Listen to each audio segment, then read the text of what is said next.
புதிய துணி புதிய திராட்சரசம் உவமைகள். மத்தேயு 9:14-17.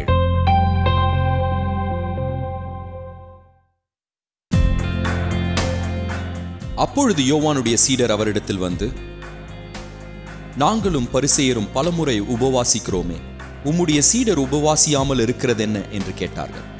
அதற்கு இயேசு, மணவாளன் தங்களோடு இருக்கும்பொழுது மணவாளனுடைய தோழர்கள் துயரப்படுவார்களோ, மணவாளன் அவர்களை விட்டு எடுப்படும் நாள் வரும், அப்பொழுது உபவாசிப்பார்கள்.